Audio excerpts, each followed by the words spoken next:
Hey, what's going on, guys? Hex here, and today we're taking a look at the Marvel Legends Ultimate Spider-Man. This guy's part of the Venom Build-A-Figure wave. First off, taking a look at that piece, you can see that he comes with the left arm of the Venom. You can see a little logo over here. You can see some nice white paint going around, some nice muscle definition, some more design down here that you can kind of catch in the light. Again, some white and white here on the inside. So far, this guy looks pretty cool.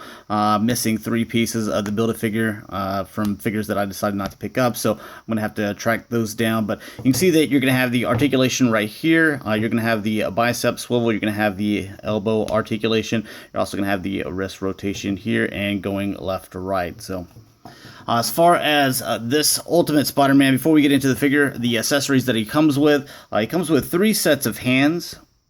So he comes with these open palm hands that you can see that you got some nice lines on them. So all throughout the fingers on the inside as well. So those look really good. Then going left to right, you get a set of the, I guess, web shooter hand is what we're going to call it. You can see again, the black lines going all the way around it. I think it looks really good.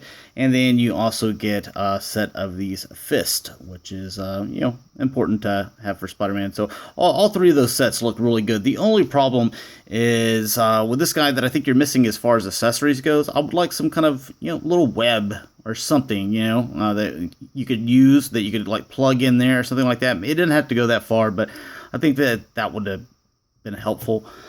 But you do get a Peter Parker head, which focus in on that. I think looks really good. I like the way the hair is designed and everything like that. You can see some nice eyes there, the eyebrows, the teeth, him smiling. So as far as sculpt design, I think it looks really good. It looks like he's kind of got some kind of chili bowl, I guess. So moving along to the Ultimate Spider-Man. And as far as Spider-Man goes, I like this design of the suit probably the best. I like the way the spider looks. I like the way the boots, they just cut off right here, and then the rest is blue till it cuts off here to the belt. I like this design of Spider-Man the best out of all the different suits that have come out. Now, some things that I absolutely hate about this guy, pointed it out on some Star Wars 6-inch Black Series reviews that one of the Rogue One figures, I forget which one it is I see the point of going with, these little things on the inside here for the joints, going with the red so that you have that for the outside.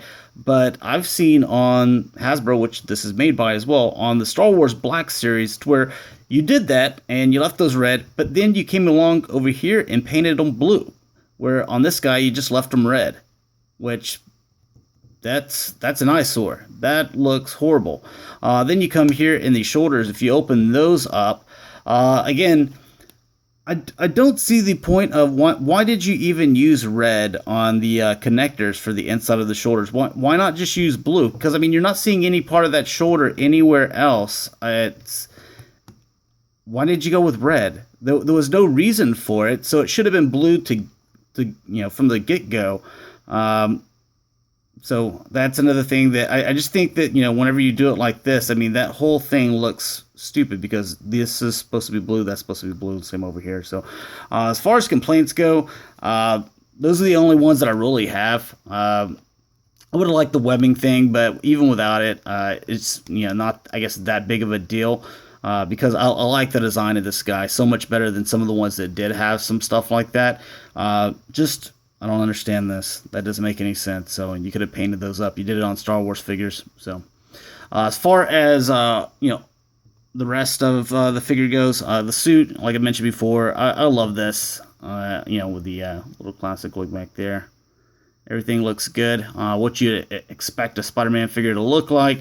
The head doesn't really have a tilt to the side. It does rotate, however you need to, and looks up and down. But as far as getting it, well, I guess you can kind of do that if you wanted to get that look. But just kind of looking dead on at you and just kind of moving it to the left or to the right, you really don't get very much.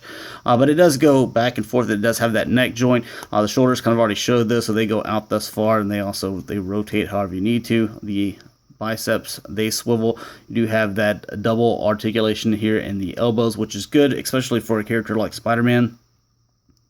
Rotation here in the wrist, and these go left to right. You go left to right here on the fist as well. Oh, look, you have quite a bit of ab crunch there with him, so he can go pretty far. And then you have the waist articulation, a little bit smaller figure. You know, he's supposed to be being Spider-Man. Here in the hips, these are on that ball joint to where you can actually get a little bit of movement with those. So going left to right, but then you also have the thigh cut as well. So you got plenty of movement there. They go out about thus far, you know, forward quite a bit. Back, you have the butt plate back here, kind of, you know, hindering that. That's with most figures. With the legs, you have the double articulation, which is really good for him, being, again, Spider-Man. You have the boots that rotate, and the feet going back and forth, and also pivoting on that joint as well. So wanted to do one quick comparison. It's not with the Venom Build-A-Figure, but it's with a Venom that came out in the Absorbing Man wave. So you can get an idea as far as height comparison. We can get him to stand there. And I just pulled this guy out of the package, so I ended up picking him up too. So since I'm starting to build my Spider-Man little gang here, but there they are together. So I like the height and everything. Peter Parker, is supposed to be a smaller guy. He's a teenager and stuff like that, so in high school. But I just had a couple complaints with him, but ultimately I like this version of Spider-Man. So anyways, thanks a lot for watching, guys. Hopefully you enjoyed, and I'll talk to you later. Peace.